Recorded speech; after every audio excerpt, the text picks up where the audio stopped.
ભીલડીને તાલુકાનો દરજ્જો ન મળતા નાગરિકોમાં નારાજગી, આગેવાનોની બેઠક મળી નાગરિકોની ચેતવણી, માંગ નહીં સ્વીકારાય તો ઉગ્ર આંદોલનના એંધાણ। ગઈકાલે ગુજરાત સરકારે રાજ્યભરમાં 17 નવા તાલુકાની જાહેરાત કરી હતી, પરંતુ તેમાં ભીલડીનો સમાવેશ ન થતાં ભીલડીના નાગરિકો, વેપારીઓ તથા આગેવાનોમાં ભારે નારાજગી જોવા મળી છે।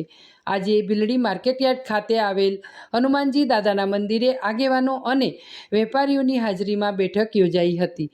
બેઠકમાં સરકાર સમક્ષ ભીલડીને તાલુકો જાહેર કરવાની માંગણી માટે આગળની રણનીતિ ઘડવામાં આવી હતી। બેઠકમાં આગેવાનોએ સ્પષ્ટ કર્યું કે ભીલડી એક મોટું વેપારી મથક છે અને આજુબાજુના 40થી વધુ ગામડા રોજિંદા જીવન વ્યવહાર માટે ભીલડી સાથે સંકળાયેલા છે।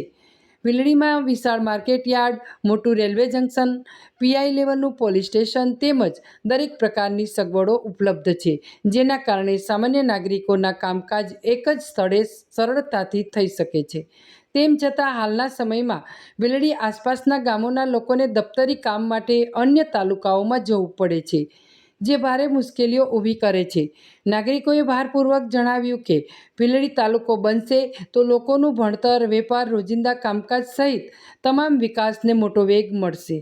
બેઠકમાં નાગરિકોએ સરકારને અપીલ કરી હતી કે તરત જ ભીલડીને તાલુકાનો દરજ્જો આપવામાં આવે, નહીં તો ભીલડીના આગેવાનો તથા નાગરિકોએ ઉગ્ર આંદોલન કરવા મજબૂર બનશે તેવી ચેતવણી પણ ઉચ્ચારવામાં આવી હતી। થયો છે અમારું ભીલડી ગામ એક વિકાસશીલ ગામ છે। તેની અંદર જૈન યાત્રાધામ આવેલું છે, 8 થી 10 મંડળીઓ આવેલી છે, 8 થી 10 હાઈસ્કૂલો આવેલી છે, રેલવે સ્ટેશન છે, જંકશન છે।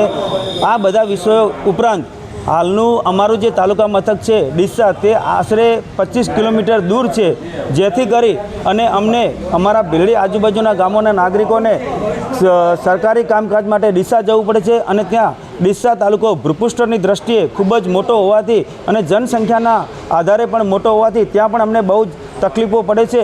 જો અમારો ભીલડી અલગ તાલુકો બનાવવામાં આવે તો અમને પણ જે અમારે સમયનો બરબાદી બચી જાય, નાણાંનો વ્યય બચી જાય અને ભીલડીના આજુબાજુના વિસ્તારના લોકોને સરકારી કામકાજ માટે સરળતા રહે માટે અમારી ભીલડીના વેપારીઓને એવી માંગણી છે કે અત્યારે જો ગુજરાતની અંદર ઘણા બધા નાના નાના તાલુકાઓ પણ આપ્યા છે, તો ભીલડી તો એક વિકાસશીલ ગામ છે, તો ભીલડીને કેમ અન્યાય? અમે હર હંમેશ આજે ભારતીય જનતા પાર્ટીની સરકાર છે અને ભીલડી વિસ્તાર કાયમી ભારતીય જનતા પાર્ટીની પડખે ઊભો રહે છે, તો ખરેખર સરકારશ્રીને અમારી વિનંતી છે કે આપ અમને અન્યાય નહીં કરો। અમારી આપ સમક્ષ એક જ માંગણી છે કે અમને તાલુકો આપી અમને અમારા વિકાસમાં આપ સહભાગી બનો, એવી અમે સરકારશ્રીને વિનંતી કરીએ છીએ। ગઈકાલે જે ભૂપેન્દ્રભાઈ પટેલની જે સરકારે ગઈકાલે જે 17 તાલુકાની જે જાહેરાત કરી છે, એ તાલુકામાં ભલે લોકોની સુખાકારી માટે કરી, એનો અમે આવકારીએ છીએ એને પણ, પરંતુ અમારી ભીલડીની પ્રજાને પણ તાલુકાની જરૂર છે।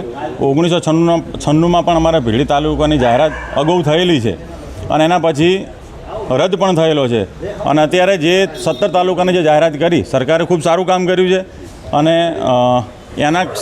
એના વિશેની વાત કરીએ તો પછી એની પહેલાંની અમારી રજૂઆત છે ભીલડી તાલુકાની માંગ, તો સરકારશ્રીને અમારી ખરેખર ખૂબ એવી આગ્રહભરી વિનંતી છે કે અમારી આ ભીલડીની પ્રજાની વાતને પણ ધ્યાનમાં લેવામાં આવે અને લોકોની ખરેખર ખૂબ માંગ છે અને અમારી જરૂરિયાત પણ છે।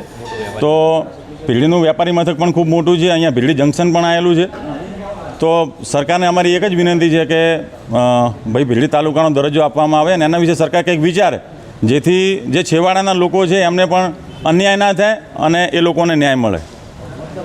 જે માંગણી છે ભીલડી તાલુકાની, ભીલડી તાલુકો આરએસએસ સંઘની દ્રષ્ટિએ પણ ભીલડી તાલુકો ગણવામાં આવે છે। બીજેપીમાં પણ બીજેપીની દ્રષ્ટિએ પણ એક મંડળ છે ભીલડી તાલુકો ગણવામાં આવે છે, વીએચપીની દ્રષ્ટિએ પણ ભીલડી તાલુકો ગણવામાં આવે છે। ભીલડી પોલીસ સ્ટેશન પણ તાલુકાની દ્રષ્ટિનું પોલીસ સ્ટેશન છે, જેમાં 38 ગામ આવે છે, એટલે અમારી માંગ છે સરકારને કે ભીલડીને તાલુકો બનાવવામાં આવે। ભીલડી તાલુકો ને બાદ કરવા માટે સરકારે જે કર્યું છે એ બનાસકાંઠાના વિભાજનમાં ભીલડી તાલુકો હોવો જોઈએ। ભીલડી તાલુકોથી 40 ગામડા અહીંયા વેપાર માટે આવે છે।